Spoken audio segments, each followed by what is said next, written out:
ಮುಕ್ತಾಯವಾಗಲಿದೆಯಾ colours ಕನ್ನಡದ ಜನ ಮೆಚ್ಚಿದ ಧಾರಾವಾಹಿಯಂತೆಯೇ ಅತಿ ಹೆಚ್ಚು TRP ಪಡೆಯುತ್ತಿದ್ದ ರಾಮಾಚಾರಿ ಹಾಗೂ ಅಂತರಪಟ ಧಾರಾವಾಹಿ.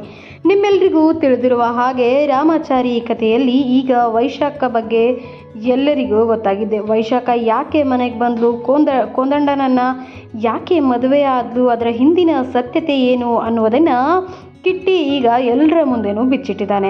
ಹಾಗೆ ಚಾರು ಅಮ್ಮನಾದ ಮಾನ್ಯತಾ ಸತ್ಯ ಕೂಡ ಎಲ್ಲರ ಎದುರು ಬಯಲಾಗಿದೆ.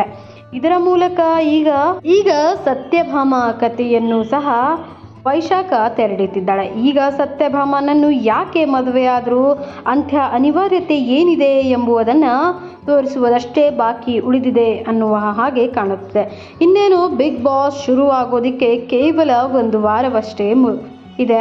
ಹಾಗಾಗಿ ಈ ಎರಡು ಧಾರಾವಾಹಿಗಳು ಅಂತ್ಯವಾಗುತ್ತಾ ಅಂತ ಗಾಸಿಪ್ಗಳು ಓಡಾಡ್ತಾ ಇದೆ.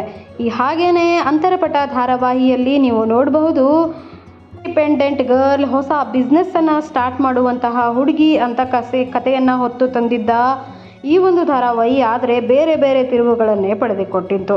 ಈಗ ಸುಶಾಂತ್ ಬಾಳಲ್ಲಿ ಎಂಟ್ರಿ ಕೊಟ್ಟಿದ್ದ ರೇಷ್ಮಾ, ನಾನು ಪ್ರೆಗ್ನೆಂಟ್ ಆಗಿದ್ದೀನಿ, ಇದಕ್ಕೆ ಕಾರಣ ಸುಶಾಂತ್ ಅಂತ ಎಲ್ಲ ಹೇಳ್ತಾ ಇದ್ರು. ಆ ರೇಷ್ಮಾನ ಎಲ್ಲ ಬಣ್ಣ ಬಯಲು ಮಾಡಿದ ಆರಾಧನಾ ಈಗ ಮತ್ತೆ ಸುಶಾಂತ್ ಮತ್ತು ಆರಾಧನಾ ಒಂದಾಗಿದ್ದಾರೆ.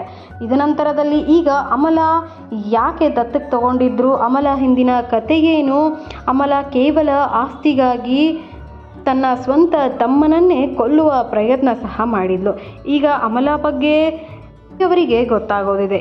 ಸೊ ಅದು ಗೊತ್ತಾದರೆ ಈ ಎರಡೂ ಕಥೆಗಳು ಅಂತ್ಯವಾಗುತ್ತಿದೆ ಅನ್ನೋ ಗಾಸಿಪ್ಗಳು ಎಲ್ಲೆಲ್ಲೇ ಹರಡಾಡ್ತಾ ಇದೆ. ಸೊ ಬಿಗ್ ಬಾಸ್ ಶುರುವಾಗೋ ಮುನ್ನ ಕೆಲವು ಕಥೆಗಳು ಅಂತ್ಯವಾಗುವುದು ವಾಡಿಕೆಯಂತೆ ಆಗುತ್ತೆ. ಹಾಗೆ ಈ ಎರಡು ಕಥೆಗಳು ಅಂತ್ಯವಾಗುತ್ತಾ ಅಂತ ಕಾದು ನೋಡಬೇಕಾಗತ್ತೆ ಸ್ನೇಹಿತರೆ. ನಿಮಗೇನನ್ಸುತ್ತೆ, ರಾಮಾಚಾರಿ ಮತ್ತು ಅಂತರಪಟ ಈ ಎರಡೂ ಕಥೆಗಳು ಮುಕ್ತಾಯವಾಗುತ್ತಾ ಇಲ್ವಾ? ನಿಮ್ಮ ಅನಿಸಿಕೆ ಏನು? ಇದನ್ನು ಕಮೆಂಟ್ ಮಾಡೋದನ್ನು ಮರಿಬೇಡಿ ಸ್ನೇಹಿತರೆ. ಇಂತಹದ್ದೇ ಇಂಟ್ರೆಸ್ಟಿಂಗ್ ವಿಡಿಯೋಗಳಿಗೆ ಮತ್ತೊಮ್ಮೆ ನಿಮ್ಮ ಮುಂದೆ ಬರ್ತೀನಿ. ಅಲ್ಲಿವರೆಗೂ ಟೇಕ್ ಕೇರ್, ಬಾಯ್ ಬಾಯ್.